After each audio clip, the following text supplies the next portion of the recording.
오늘 풀어놓아 다니게 하라 라는 제목으로 하나님 말씀을 좀 나누겠습니다. 우리 좌우 앞뒤로 우리 사랑하는 형제 자매들 한번 보시면서 인사 나누겠습니다. 요즘 안녕들 하십니까? 요즘에 장안에서 아주 시끄럽던데 우리도 다 함께 안녕들 하셨습니까? 한번 인사 나누시죠.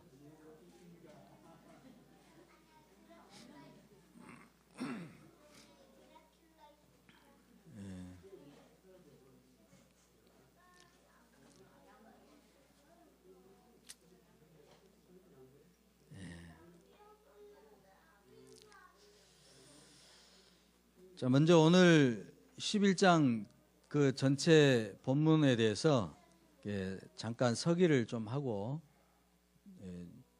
중심 주제 한 4가지 정도 나누겠습니다. 서기라는 것은 주석 다음에 하는 거죠. 주석은 이제 언어적으로 또는 문법적으로 그걸 잘 분석하는 것이고, 서기는 최초의 저자가 기록한 의미, 의도, 이것을 밝혀내는 것이죠. 서기한 다음에 이제 우리에게 적용하는 해석을 그렇게 하는 것입니다. 오늘 11장 전체 본문이 길어서 일부만 선포했는데 쭉 한번 보면서 서기를 한 다음에 중심 주제 나누도록 하겠습니다. 먼저 마리아에 대한 소개를 합니다. 마리아 향유를 붓고 머리털로 닦고, 이건 요한복음 12장 3절에 나오는 말씀인데, 나사로와 마르다와 마리아 이 가족을 지금 소개하기 위해서 미리 요한이 미리 그 마리아가 한 행적을 미리 지금 이야기를 하고 있습니다. 그리고 나사로의 죽음은 맹인으로 태어난 사람처럼 이 병은 죽을 병이 아니고 하나님의 영광을 위해서, 또 나중에 예수 그리스도로 또한 영광을 받게 하기 위해서 하나님이 택해 놓으신 그 죽음이라고 지금 예수님께서 설명을 하셨습니다. 그리고 6절 보면 나사로가 병들었다는 소식을 들으시죠. 그러니까 마르다 마리아가 예수님께 사람을 보냈습니다. 오라비가 병들었으니까 빨리 와서 좀 고쳐주십시오 했는데, 어찌되었건 이 메신저가 예수님을 만난 것이 이미 나사로가 죽어버린 뒤였어요. 그러니까 이틀을 더 유하셨는데, 목사님들이 이거 좀 잘못 해석을 하셔가지고 나사로가 죽기를 이렇게 기다리고 계셨다 이렇게 하는데, 이 소식을 들을 때는 이미 나사로가 죽은 상태입니다. 왜냐하면은 이틀을 더 유하시고 나서 베다니로 가셨을 때 죽은 지 나흘이 돼버렸잖아요. 그러니까 이미 죽은 지 이틀이 된 그런 상태예요. 그러면 예수님께서는 왜 나사로가 죽었다는 소식을 듣고 이틀을 더 유하셨을까요?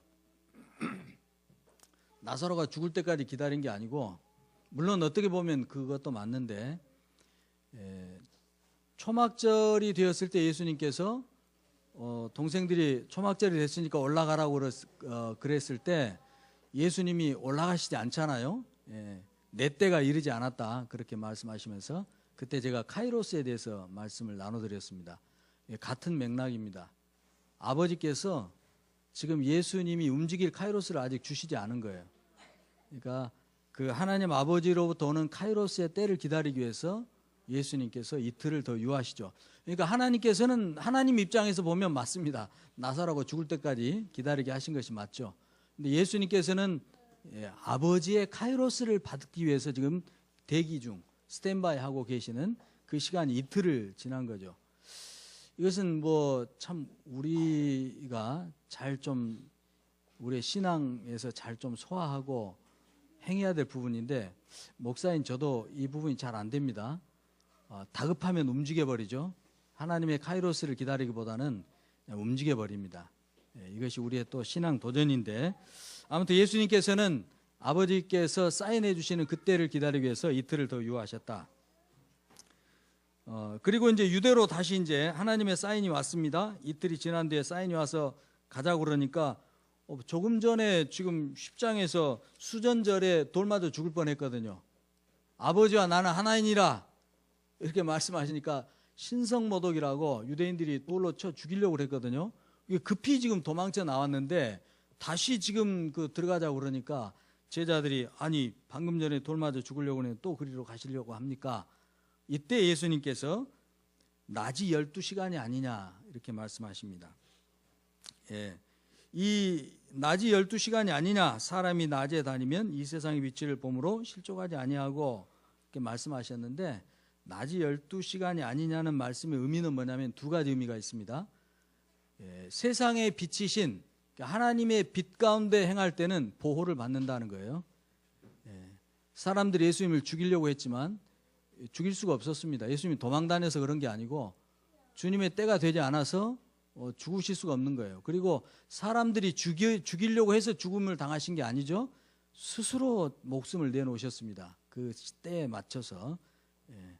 그러니까 하나님의 빛 가운데 있을 때는 빛이 하나님의 빛 속에 있는 낮 12시간 동안은 보호를 받는다는 거예요.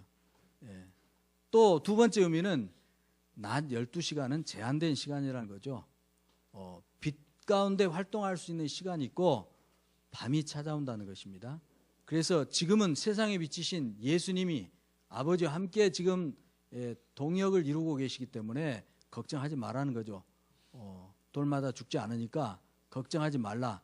또 하나는 내가 있을 동안 아버지 일을 해야 된다 하는 그 제한된 시간에 대한 교훈, 이 두 가지가 이 속에 담겨 있다고 봐야겠습니다. 그리고 예수님께서 이제 나사로가 잠들었다, 11절에 나사로가 잠들었다 했을 때 제자들이 오해를 하죠. 왜 제자들이 오해를 했을까요? 보통 유대신학으로 보면 잠들었다는 것은 죽었다는 의미예요. 죽었다는 의미인데 오해를 하게 된 이유는 뭐냐면은 예수님이 깨우러 가겠다 그러니까 오해를 해버린 거예요. 그러니까 잠들었다고, 죽은 것을 잠들었다라는 표현이 옛날부터 있긴 있었는데 그 죽은 사람을 깨운다는 그것은 없었거든요. 죽은 사람을 깨우는 그건 없는데 갑자기 예수님께서 깨우러 가겠다 그러니까 이 제자들이 그러면 잠들었으면 낫겠습니다. 이런 식으로 오해를 한 겁니다. 그리고 나서 이제 도마가 15절 보면 너희를 위하여 내가 거기 있지 아니한 것을 너희를 위하여 기뻐한다. 그러니까 나사로의 죽음과 소생 사건이 제자들과 거기에 목격자로 참여한 사람들의 믿음을 위해서라는 걸 말씀하고 계시고, 또 도마가 16절 보면 우리가 주와 함께 죽으러 가자 하고 담대하게 이야기하죠. 이 말씀을 보면서 우리는 생각을 해야 됩니다. 우리는 우리가 한 말을 그 말이 무슨 의미인지도 모르고 할 때가 많아요. 도마도 마찬가지입니다. 도마가 지금 믿음의 큰 고백을 한 게 아니라 사실 도마도 자기가 무슨 말을 하고 있는지도 모르면서 지금 이 말을 하고 있는 거죠. 그리고 이 말씀이 이 기록된 것은 이제 교회에게 주시는 말씀이죠. 주와 함께 죽으러 갈 수 있어야 된다. 교회요. 여러분 주와 함께 죽으러 갈 수 있어야 됩니다. 아멘을 안 하시네요. 죽고자 하면 살 것이요 살고자 하면 죽을 것이라. 그래서 이제 왔습니다. 예수님께서 그 베다니 오셨어요. 예루살렘에서 한 5리 정도 되는 거리인 베다니 왔습니다. 베다니 초입, 동네 초입에 들어서셨을 때 사람이 갔어요. 그런데 마르다는 쫓아나오는데 마리아는 집에 그냥 앉아 있잖아요. 무슨 특별한 그 의미가 담겨 있는 게 아니고 지금 마르다, 나사로, 마리아 삼남매잖아요. 그러니까 마르다는 예수님 맞으러 오고 마리아는 여전히 집에 앉아서 애도하고 있는 겁니다. 상주로서 애도하고 있는 거예요. 뭐 특별한 의미를 여기다 막 갖다 붙이면 곤란하고 그런 의미입니다. 그래서 마리아는 그냥 집에 앉아 있죠. 그리고 이제 그 동네 초입에서 이제 예수님과 마르다의 대화가 이루어지죠. 마르다는 자기 믿음의 고백을 합니다. 주님이 계셨으면 우리 오빠 살았을 텐데. 그런데 또 마르다도 자기가 한 말이 뭔 말인지 모르고 또 하고 있어요. 그러나 이제라도 주께서 무엇이든 하나님께 구하면 들으신 줄로 내가 압니다. 여태까지만 해도 마르다가 이런 믿음을 가졌을 것이다 라고 생각할 수 있어요. 예수님께서 우리 오빠 살려내실 수 있을 거야. 근데 그 뒤에 내용 보니까 아니죠. 전혀 딴판입니다. 마르다의 신앙 고백은 뭐냐면은 당시 유대인들, 특히 이제 유대 그리스도인들이 가질 수 있었던 보편적인 신앙 고백을 한 겁니다. 나는 부활이요 생명이니 나를 믿는 자는 죽어도 살겠다, 이렇게 예수님께서 말씀하셨을 때 마르다는 종말의 사건을 본 거예요. 지금 예수님께서는 내가 나사로를 살려내겠다는 의지를 가지고 지금 접근을 하고 계시는데, 마르다는 종말의 마지막 때에 하나님께서 부활을 시키실 그날을 바라보면서 신앙 고백을 이렇게 하고 있는 거죠.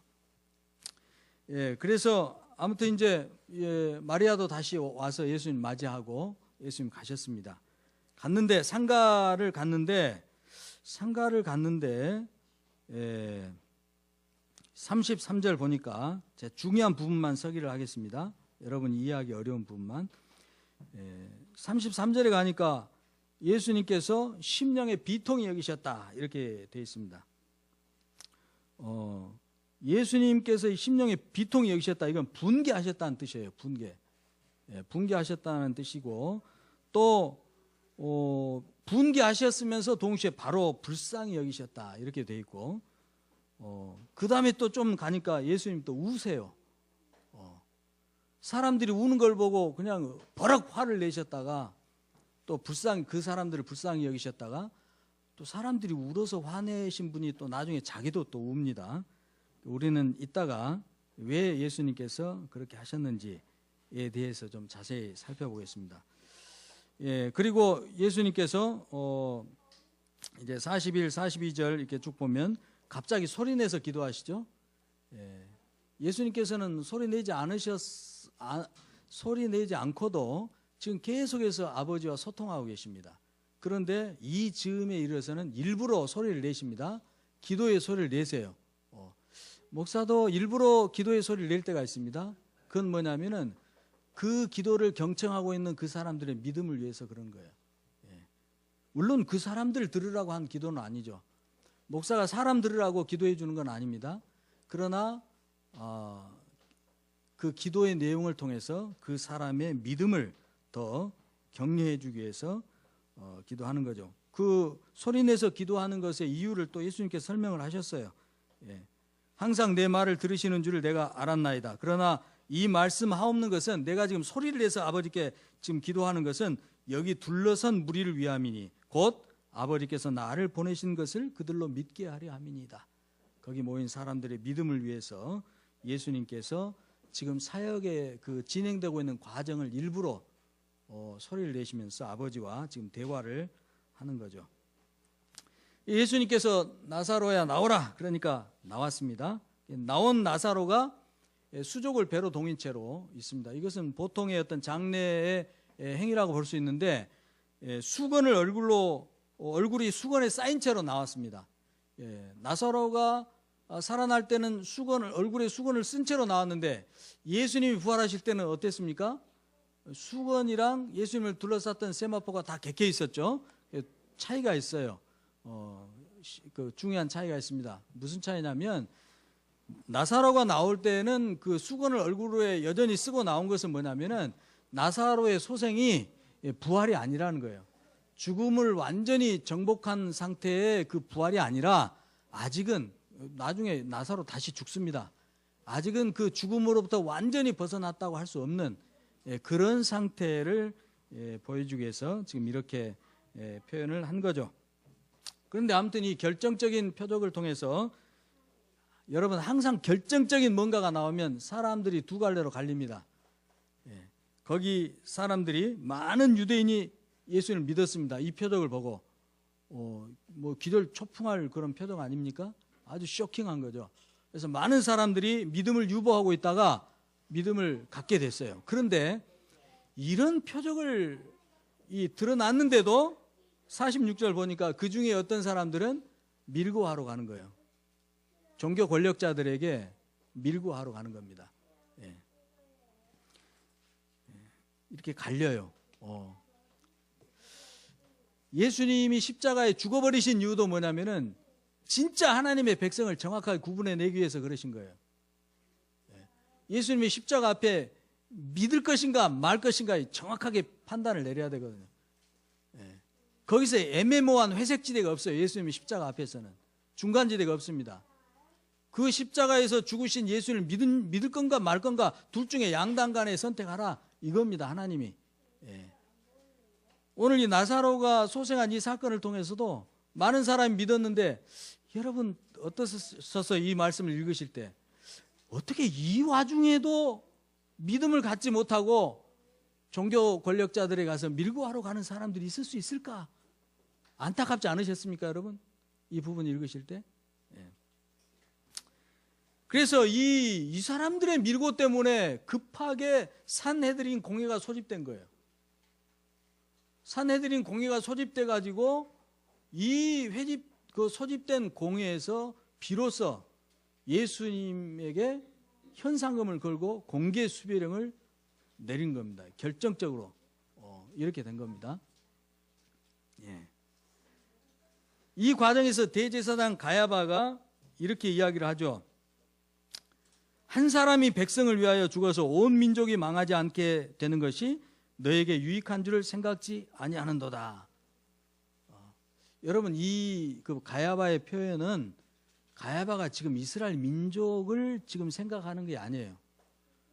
그러니까 예수님 때문에 로마 군대가 다시 유대인들을 쳐가지고 이 족속들이 유대 족속들이 어렵게 될 그것이 그렇게 될 수 있다는 가능성 때문에 지금 이 가야바가 이렇게 말하는 게 아니에요. 보통은 그렇게 이해하고 있는데 뭐냐면은 당시 유대 팔레스타인 그쪽의 총독들은요. 그 로마 황제에게 그 지역을 안정적으로 통치하는 것을 보여줘야 됩니다. 그래서 그 유대 지역의 안정적인 총독의 통치를 위해서라면 제사장들을 파면도 시켰어요. 역사적으로. 그러니까 지금 이 가야바 이야기는 뭐냐면은 실제로 로마 군인들이 이 예수님 때문에 우리들을 칠 것이다 이 염려 때문에 그런 게 아니라 예수님이라고 하는 이 놀라운 지금 이 변화를 일으키고 있는 이분 때문에 우리들이 제사장직에서 파면 당할까 봐. 그래서 백성들이 우리 것인데 우리의 소유인데 그 백성들로부터 우리를 떼어낼까 봐 이런 뜻이에요. 별로 감동이 없으시네요. 그래서 결국은 저는 굉장히 중요한 비밀을 지금 오픈한 건데 감동이 없으시군요. 예, 아무튼 이렇게 돼서 이제 예수님께서 공개 수배자가 됩니다. 이제 드디어 공개 수배자가 되고 이제 12장까지 해서 요한복음은 이제 크게 네 부분인데 앞에 1장의 서론 부분 그리고 12장까지 표적과 관련된 부분 13장부터 20장까지는 이제 그 십자가 죽음 고난과 관련된 예수님의 여러 가지 그 가르침들 교훈들 그리고 마지막에 이제 부록 네 부분인데 12장이 이제 절반으로 뚝 나눠지는 부분입니다. 11장에 우리가 봐야 될 것은 네 가지 초점입니다. 하나는 마무리 표적으로서의 나사로의 소생, 또 하나는 예수께서 분개하시고 우신 이유, 세 번째 풀어놓아 다니게 하라고 하신 주님의 말씀, 그리고 네 번째 사람들의 반응과 공의 음모, 이렇게 네 가지로 할 수 있는데요. 나사로를 소생시킨 표적은 요한복음에서 소개된 7개의 표적 중에 마지막 표적입니다. 앞으로는 표적이 안 나옵니다. 물포도주 표적이 인자의 등단을 알리는 문을 여는 표적이었다면 나사로를 살린 이 표적은 인자의 목적이 뭔지를 정확하게 결정적인 증거로 입증하면서 마무리를 짓는 그런 표적이죠. 그동안 우리는 각각의 표적을 통해서도 많은 은혜와 또 영감을 얻었습니다. 그런데 표적 전체, 7개의 표적 전체를 통합해 봄으로써 예수 그리스도에 대한 우리의 믿음을 더 견고하게 할 필요가 있다고 생각합니다. 첫 번째 물포도주 표적은 질이 전혀 다른 새로운 세상을 열 것을 보여주죠. 모양이나 현상 정도가 다른, 물리적으로 다른 이 정도가 아니라 성질 자체가 아주 다른 새 시대를 지금 말하는 것입니다. 그것은 죽음이 아닌 생명으로 통치되는 새로운 세상이죠. 지금 세상은 죽음이 최종 승자입니다. 죽음이 최종 승자예요. 아직은. 나중에 예수님의 재림과 함께 모든 사람이 부활해서 믿는 자나 안 믿는 자나 다 부활하고, 믿는 자나 안 믿는 자나 우리 찬양했지만 모든 입이 다 예수를 주라 시인할 수밖에 없는 그때가 와서 비로소 사망이 계시록 20장의 사망이 불못에 던져지고 심판을 받을 때 비로소 사망이 최종적인 패배를 하고 생명이 드디어 이제 왕노릇하는, 그게 완전히 열리는 거죠. 아직까지는 죽음이 최종 승자입니다. 우리도 그래서 다 죽어요, 결국은.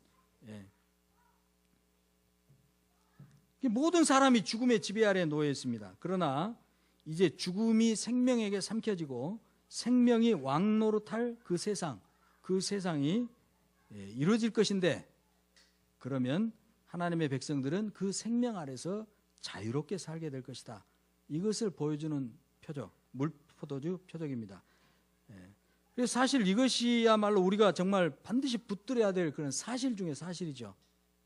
그런데 사람들은 너무 이게 진부하게 여겨요. 다 아는 이야기 또 한다고 그렇게 생각합니다. 그리고 이 가장 중요한 이야기를 서둘러 지워버리고 생각의 페이지가 금방 다음 페이지로 넘어가 버리죠. 다른 거 합시다. 넘어가 버려요. 깊은 묵상들을 하지 않습니다. 여러분, 깊은 묵상을 하시기를 바랍니다. 물포도주 표적의 의미를 깊이 묵상하셔야 돼요. 새 시대를 가져오셨다는 것의 의미를 깊이 묵상하셔야 됩니다. 물포도주 표적은 그 새 나라를 가져오실 인자가 바로 예수시라는 것을 선언하는 것입니다. 그리고 이 표적과 관련해서 니고데모 사마리아 여자 등장하죠. 그 새 나라에 들어가려면 니고데모 같이 훌륭한 사람이라도 자기 스펙 다 포기하고, 자기가 갖고 있는 인간적인 스펙 다 포기하고 성령으로 거듭나야만 그 새 나라 들어갈 수 있다. 반대로 사마리아 여자같이 형편없는 사람이라도, 남편을 5을 갈아치웠고 지금 살고 있는 남자조차도 남편이 아닌 이 형편없는 삶을 살고 있는 그런 사람일지라도, 그것도 유대인도 아니고 사마리아 여자, 남자도 아니고 여자, 그런 형편없는 사람이라 할지라도 그 형편없는 인간의 조건을 다 버려버리고 거듭난다면 성령과 진리 안에서 예비함으로써 그 새 나라에서의 삶을 살아갈 수가 있다. 이걸 예수님이 그 두 사람과의 만남을 통해 보여주신 것입니다. 훌륭한 것이든 형편없는 것이든 인간의 조건은 땅에서나 통하는 것들입니다. 여러분, 육은 육에 불과해요. 땅에서나 통하는 것들이에요. 하늘에서는 그런 거 어림없습니다. 통하지 않습니다. 니고데모, 인간의 최고봉이라 할 수 있는 니고데모 인격과 그 신앙과 율법에 헌신됨 아무짝에도 쓸모없습니다. 목사란 직함도 쓸모없습니다. 하늘에서는 장로, 권사 쓸모없어요. 성경 백독, 기도 다 쓸모없습니다. 하늘에서는 통하지 않아요, 그런 것들은. 그런데 그 좋은 것이 되었던 형편없는 것이 되었던 그것을 포기하면 최상의 것을 받을 수 있다는 것입니다. 포기하지 못하면 땅에서나 통하는 것들 가지고 살다가 땅이 심판받을 때 땅과 같이 심판받는 겁니다. 예수께서 가져오실 새 나라의 삶, 그 삶을 어떻게 이루실 것인가? 눈에 보이는 성전을 허물어버리고, 예루살렘 성전을 허물어버리고, 건물 교회를 허물어버리고 보이지 않는 참 성전을 세움으로써 이룰 것이다. 그래서 성전 시위 사건이 그때 요한복음은 특별하게 앞으로 빼서 소개했다고 그랬죠.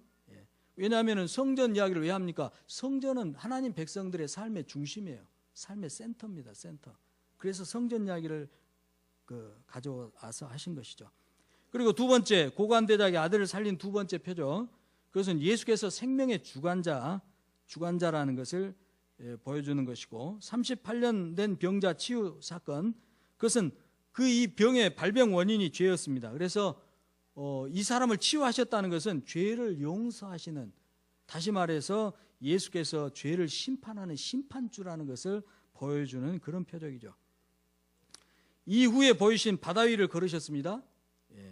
바다 위를 걸으신 표적은 중력이라고 하는 세상 법칙 초월해서 만물을 통치하는 왕이라는 걸 나타내는 표적이죠. 오병이어로 5,000명을 먹이고 남겼습니다. 이 표적은 생명을 주는 떡이라는 그 은유를 통해서, 메타포를 통해서 예수님이 바로 생명을 주시는 분이시다, 이걸 나타내고, 또 초막절 끝날에 선포, 나를 믿는 자는 그 배에 생수가 흘러나리라, 이 선포는 광야 시절 물이 없어가지고 이스라엘 백성이 죽으려고 그랬잖아요. 그때 하나님께서 반석에서 물을 나오게 해서 백성들을 살려내시죠. 그런 것처럼 반석이신 예수님 자신을 통해 영원한 이 백성들에게 영원히 살 수 있는 생명의 물을 주겠다. 그래서 물이라는 또 메타포를 통해서 생명의 주가 되심을 보이는 거고, 우리가 지난번에 봤던 이제 날 때부터 맹인된 사람을 보게 하신 이 여섯 번째 표적은 죽음이라고 하는 그 어둠에 갇혀서 보지 못하는 사람들에게 생명의 빛을 주어서 보게 하는, 생명의 빛, 세상의 빛이신 예수님, 여전히 빛이라는 또 메타포를 통해 생명의 주가 되심을 보여주는 거죠. 그리고 이 모든 표적과 강화들, 가르침들, 이것들을 다 마무리 지으면서 오늘 본문에 이 표적을 보이신 겁니다. 죽은 지 나흘이 지났어요. 썩어서 냄새가 납니다. 그런 나사로를 살려냈습니다. 이건 역사적인 사실이에요. 신화적인 이야기가 아니라 실제 역사성 있는 이야기입니다. 그러니까 아주 결정적인 증거를 하신 거예요. 이제 마무리 딱 지으신 거죠. 하나님께서는 나사로가 죽어 나흘이 지나가 버릴 때까지 예수님의 발목을 붙잡으셨습니다. 못 가게 하셨어요. 죽은 지 왜 하필 나흘이 지나도록 그렇게 하셨을까? 보통 그 당시 유대인들의 생각 속에는 3일 정도는 영원히 다시 되돌아올 수 있는 여지가 남아있는 기간으로 본 거예요. 3일. 그래서 죽은 지 나흘 되었다는 것은, 그리고 썩어 냄새가 난다는 것은 생명이 다시 돌아와 회생할 가능성 완전히 불가능한 제로 상태가 되었다는 거죠. 그런데 그런 나사로를 소생시키셨습니다. 이것은 무력시위예요. 예수님의 무력시위. 죽음을 정복하는 생명의 왕이라는 것을, 생명과 죽음의 모든 권세가 예수님 손에 있다는 것을 드러내는 무력시위죠. 권세와 능력을 그대로 드러내는 무력시위입니다. 또 동시에 죽음이라고 하는 병에 걸려가지고 고통당하는 사람들, 이 사람들을 외면하지 않고 이 사건, 우리들의 문제에 개입해 들어오시는 그 하나님의 사랑을 보여주는 것이죠. 외면해버려도 우리는 할 말 없어요. 우리는 죄인으로서 할 말이 없습니다. 그런데 개입해 들어오십니다. 나사로의 죽음과 소생은 이제 곧 앞으로 소개될 예수 그리스도의 죽음과 부활을 예고하는 것입니다. 그리고 제자들과 거기 있었던 사람들에게 믿음을 심어주기 위한 하나님의 매우 특별한 그런 이벤트였던 것이죠. 그런데 여기서 믿음을 가져야 되는데 밀고를 한단 말이죠. 안타까운 일입니다.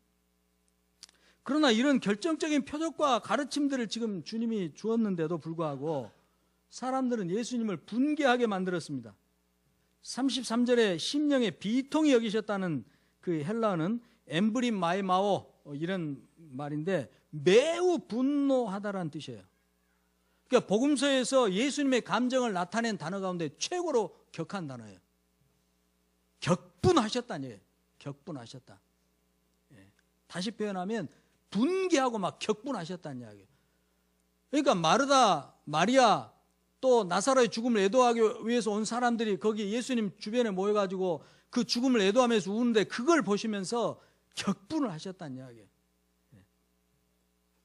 왜 예수님 그렇게 격분하셨을까? 사람들의 불신앙 때문입니다. 불신앙. 저도 오늘 예배를 준비하면서 회개를 했는데 하나님 믿음 없음을 용서해 주시라고.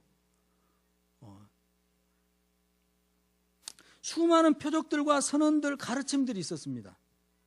그리고 나사로의 죽음이라고 하는 이 엄연한 현실 앞에서 예수님께서 아주 단호하게 힘주어서 나는 부활이요 생명이니 나를 믿는 자는 죽어도 살 것이요 살아서 나를 믿는 사람은 영원히 죽지 않을 것이다. 이렇게 말했고 마르다는 또 신앙 고백까지 했잖아요. 그런데도 생명을 주실 그 인자 앞에서 생명에 대한 소망을 갖기보다는 나사로의 죽음을 애도하면서 소망 없는 패자처럼 우는 거예요. 흐느껴 우는 거죠. 예수님이 격분하신 이유가 거기 돼 있지 않습니까? 예수께서 그가 우는 것과 또 함께 온 유대인들이 우는 것을 보시고 심령의 비통이 여기사. 그런데 곧 이어서 예수님 불쌍히 여기십니다. 이 사람들. 그러나 한편으로는 죄라고 하는 그 유전병에 걸려가지고 조상 아담에게 물려받은 죄라고 하는 유전병, 그 죄성이라고 하는 그 유전병에 걸려서 치료할 수가 없어요. 어쩔 수 없는 그 인간들의 한계, 믿는다 그러면서도 결국은 여기까지밖에 못 오는, 주여 주께서 이제라도 아버지께 무엇이든 구하면 아버지께서 들으실 줄을 내가 믿습니다라고 고백했지만 실상은 믿음의 정도가 여기까지밖에 못 따라오는 그 죄인들의 그 불쌍한 현실, 그 한계를 보시고 곧 불쌍히 여기셨죠. 여러분, 혹시 사랑하는 가족들이 죽게 될 때 잠시일지라도 이별이라고 하는 그 슬픔 때문에 우리가 슬퍼할 수 있어요. 그건 나쁜 거 아닙니다. 가슴 아파할 수 있어요. 그건 괜찮습니다. 그러나 죽음의 패자처럼 애도해서는 안 됩니다. 주님이 격분하세요. 적어도 믿는 우리라면 부활의 소망으로 감사할 수 있어야 합니다. 물론 지금 이게 부모님 돌아가셨는데 울면 안 된다 이런 말이 아니에요. 이 진리에 굳건한 믿음이 부족한 사람들은 울 수 있습니다. 그리고 우리는 그 우는 것을 억지로 억압해서도 안 돼요. 그러면 상처가 돼가지고 안 됩니다. 이 두 사이를 잘 이해하시기를 바랍니다. 그러면 나사로의 무덤에서 우신 이유는 또 뭘까? 사람들이 우니까 격분하셨던 예수님께서 왜 정작 자신도 우시는 거예요? 예수님의 눈물은 거기 있었던 사람들처럼 나사로의 죽음에 대한 애도 때문에 그런 게 아닙니다. 예수님이 우신 이유는 더 큰 거예요. 에덴 동산에 있은 범죄와 계시록의 마지막 심판까지 모든 역사가 예수님 마음속에 다 들어있잖아요. 죄라고 하는 유언병에 걸려서 속수무책으로 죽어가는, 죽음의 먹이가 될 수밖에 없는 주님이 사랑하시는 그 사랑하는 사람들에 대한 동정, 깊은 긍휼, 또 이 죄와 죽음의 결과 때문에 많은 사람들이 결과적으로는 마귀를 따르다가 영원한 형벌을 받게 될 거잖아요. 그 안타까움, 참 빛이 아닌 죄라고 하는 이 방사선에 피폭돼 가지고 그토록 아름답고 힘이 좋았던 그 하나님의 형상들이 그 아름다운 하나님의 형상을 다 잃어버리고 썩어져가는 이 비참한 이 모습, 그것을 바라보시는 주님의 심정에 있는 그 괴로움이죠.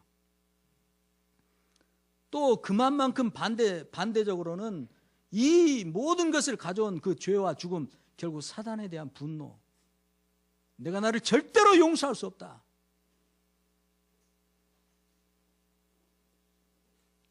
마지막 심판과 하나님의 원수된 사단을 최종적으로 처리할 그 날을 어떻게 보면 우리 인간적으로 표현하면 이를 바득바득 가시면서 분노하시는 분노의 눈물,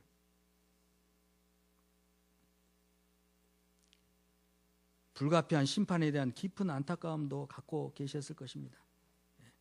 하나님이 하실 수 있는 모든 것을 동원해 지금 보여주고 있는데도 믿지 못하고 멸망을 향해 가는 그 소경과 같은 불쌍한 사람들, 그 사람들 때문에 예수님이 상처받아요. 하나님이 상처받습니다.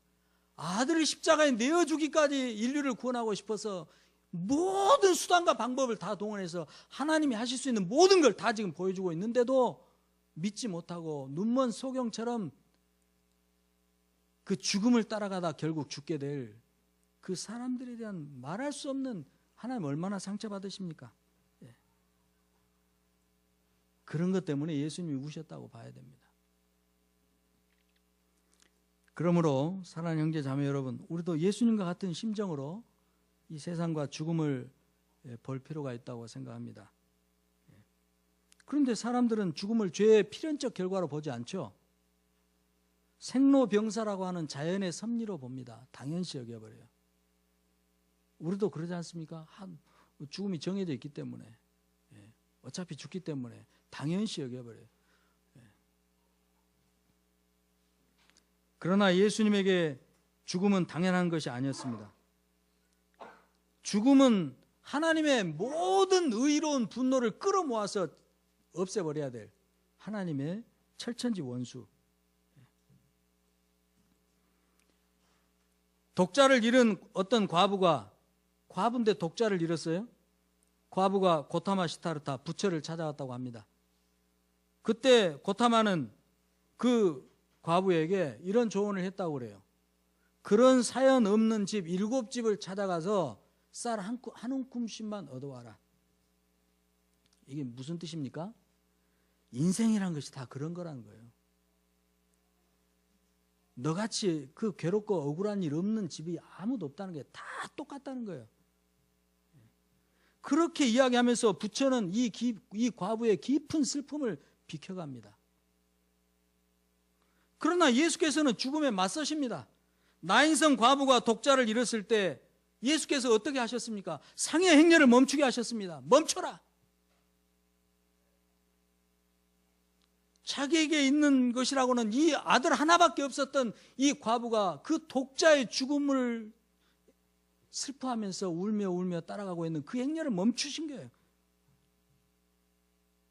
그리고 그 과부의 독자를 집어삼킨 죽음을 내쫓아버리시고 어린 독자를 다시 살려내서 이 과부의 손에 들려주십니다. 그래서 예수님을 만난 과부는 자기 독자를 다시 얻어서 집으로 돌아가요.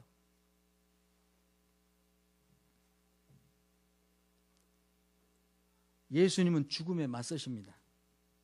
당연한 것으로 보지 않으세요. 나사로의 죽음 앞에서 우신 그 예수님의 심정으로 우리도 죽음을 바라보며 죽음에 대해 바른 태도를 가졌으면 좋겠습니다. 첫째는 죽음을 원수로 보는 것입니다. 죽음은 생로병사의 자연스러운 결과가 아닙니다. 죽음은 우리의 원수예요. 원수. 마지막 심판으로 불못에 던져질 음부의 통치자입니다. 현상이 아니에요.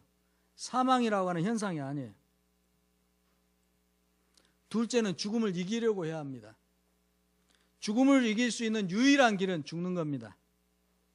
역설이죠. 살려고 하면 죽을 것이요 죽으려고 하면 살 것이다. 예수님 말씀입니다. 우리는 괴로운 세상을 등지기 위해서 죽으려고 하는 것이 아닙니다. 우리 그리스도인들은 그것이 아니라 죽음을 삼켜버릴 생명을 얻기 위해서 죽고자 해야 된다는 거죠. 그래서 예수님께서 누구라도 자기 생명까지 미워하지 않으면 결단코 나를 따르지 못할 것이다. 이렇게 말씀하셨잖아요. 셋째는 낮이 12시간이 아니냐는 주님의 말씀을 되새기며 사는 겁니다. 우리에게 주어진 낮 12시간은 하나님의 완전한 보호가 보장된 시간이에요. 동시에 우리의 소명을 이루어갈 수 있는 제한된 기회의 시간입니다. 일할 수 없는 밤이 찾아온다고 그랬어요. 예수님께서. 일할 수 없는 밤이 찾아오면 낮 12시간이 지나버리면 내가 아무리 원해도 일할 수 없어요. 그것을 기억하며 사는 것입니다.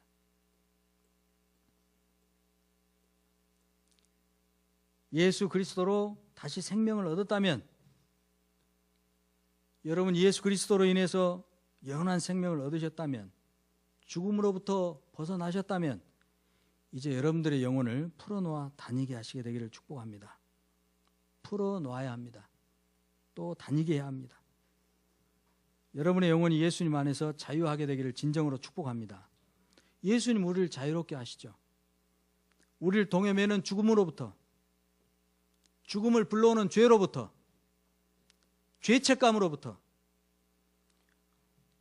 우리 유혹을 가져오는 모든 왜곡된 것들로부터, 돈으로부터 우리를 자유케 하십니다. 그런데 진리를 모르면 자유로울 수가 없어요. 진리를 모르면 거짓에 매이게 되기 때문입니다. 우리의 생각과 마음이 거짓에 매이게 되면 몸도 자유롭지 못하게 돼요. 사탄은 온갖 사상과 종교, 도덕과 관습, 사람들의 신념 체계들을 통해서 우리들 올가매려고 합니다. 이것들을 그러니까 절대화시키면 절대 안 되는 거예요. 모든 이즘, 철학, 종교, 도덕, 관습 다 부분적인 진리를 품고는 있지만 이걸 절대화하는 순간 우리는 갇힙니다. 종이 되는 거예요. 그래서 진리를 모르면 자기 마음대로 하는 것 같아도 실제는 뭡니까? 자기 마음대로 하는 것 같은데 진리를 모르는 사람이 자기 하고 싶은 대로 하는 것 같아요. 이게 뭔지 아세요?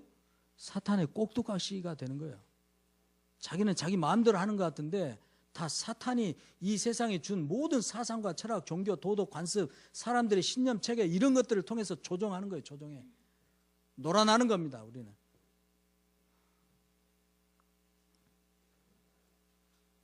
진리를 따라 살면서 책임이 동반된 진정한 자유인이 되시기를 축복합니다. 무신론자들은 사람들 마음속에서 하나님을 지워버리면 종교가 가는 모든 억압으로부터 해방돼가지고 사람들이 진정 자유하게 될 것이다. 이렇게 이야기했어요. 그러나 우리가 사는 이 금세기에 나타나는 최고의 절망과 독재 같은 것들, 이 모든 문제의 근본적 원인은 하나님을 믿는 신앙이 아니라 허무주의가 기독교를 반대해서 내세운 명제들 때문에 그런 거예요. 마르크스는 기독교 신앙을 민중의 아편이라고 했습니다. 그러나 진짜 민중의 아편은 뭡니까? 죽음 뒤에 아무것도 없다는 믿음입니다. 죽음 뒤에는 아무것도 없기 때문에 힘의 논리만 남는 거예요. 강자 논리만 남는 겁니다. 그래서 온갖 악을 다 저질러도 심판을 받지 않을 것이라는 이 거짓된 생각이 주는 거짓 위로. 그래서 마음대로 사는 거죠. 이것이야말로 민중의 아편이죠. 거짓에 속으면 결국 죽음의 포로가 되고 맙니다. 영원히 포로로 사로잡히는 것이죠. 그러나 죽음을 정복하신 예수께서는 풀어놓아 다니게 하라고 명령하십니다. 진리를 알지니 진리야말로 너희를 자유케 할 것이다. 사랑은 자유케 하지만 탐욕은 사람을 속박합니다. 자유는 마음대로 사는 것이 아닙니다. 마음대로 살면 감옥 가요. 자유를 잃게 됩니다. 오히려 자유는 진리 안에서 하나님 말씀 안에서 책임 있는 존재로 사는 것이 자유입니다. 자신에 대해서, 가족들에 대해서, 이웃들에 대해서, 동료들에 대해서, 공동체에 대해서 이 세상에 대한 책임감을 가지고 하나님 말씀을 따라 살 때 비로소 진정한 자유를 누릴 수가 있는 거죠. 감옥에 안 가요. 그러면 나사로를 살린 표적은 그야말로 쇼킹한 것이었습니다. 그래서 믿음에 그동안 주저주저하며 사람 눈치 보며 있었던 많은 사람들이 관망만 하고 있다가 이 나사로의 표적으로 비로소 믿음을 가질 용기를 얻고 믿음을 선택하죠. 그래서 이것이 얼마나 당시 종교 권력자들을 화나겠는지 나사로까지 죽여버리려고 그랬어요. 다음에 이제 우리가 보겠지만. 그런데 이런 믿음의 열풍 속에서도 믿음을 갖지 못하고 종교 권력자들에게 가서 밀고 간 사람들도 있었습니다. 정말 뭐라 말할 수 없이 안타까운 사람들이죠. 여러분, 그렇다면 우리 형편은 어떻습니까? 주께서 우리에게 믿음을 주시기 위해서 모든 걸 일으키실 때 우리는 믿음을 갖나요? 아니면 도망가나요? 우리 가족들의 형편은 어떻습니까? 여러분들 사랑하는 가족들 계시잖아요. 또 여러분들의 이웃들의 형편은 어떻습니까? 결국 이 사람들의 밀고 때문에 예수님 공개 수배령을 받게 됐죠. 그리고 이제 도망자의 신세가 되는 겁니다. 정말 모든 사람이 믿기를 그 원하는 그 믿음이 모든 사람의 것이 아닌가 봅니다. 아무쪼록 하나님이 사람이 되어 오신 것을 깊이 묵상하시고, 성탄절이 이제 수요일인데 묵상하시고, 말씀이 육신이 되어 우리 가운데 오셨다. 저는 요한복음 설교를 처음 시작하면서 그 말씀 몇 주를 묵상했습니다. 너무너무 막 감동스럽고 감격스럽고 하나님의 사랑이 막 제 마음속에 막 밀려오고 또 밀려오고 한도 끝도 없이 밀려오고, 말씀이 육신이 되어 우리 가운데 임하심에 그 말씀을 생각할 때마다 뚜벅뚜벅 나의 현실의 삶 속에 걸어오시는 그 하나님의 모습이 막 마음속에 어른거려 가지고 다음으로 넘어가지를 못했어요. 요한복음 1장에서 넘어가지를 못했습니다. 몇 줄을 못 넘어갔습니다. 마음은 바쁜데 넘어갈 수가 없었어요. 하나님이 사람이 되어 오신 그 놀라운 사건을 깊이 묵상하시고 또 뿐만 아니라 우리에게 믿음을 주시기 위해서 온갖 표적들을 다 보여주시고, 요한은 이렇게 하게 합니다. 예수께서 일으키신 이적을 다 기록하면 이 세상이라도 그것을 다 보관할 수 없을 것이다. 그 정도로 예수님께서 많은 걸 보여주셨다는 거예요. 여기 요한복음의 7개의 표적은 가장 대표적인 거 추스려서 지금 소개하는 일부분에 불과하죠. 표적들을 통해서 한없는 인내로서 하신 그 가르침들, 그리고 결국엔 자신을 십자가에 내주고 또 죽기 전에 선언하셨던 것처럼 하나님의 능력으로 다시 부활하심으로써 모든 진리를 드러내신 예수 그리스도의 사람으로 사시게 되기를 축복합니다.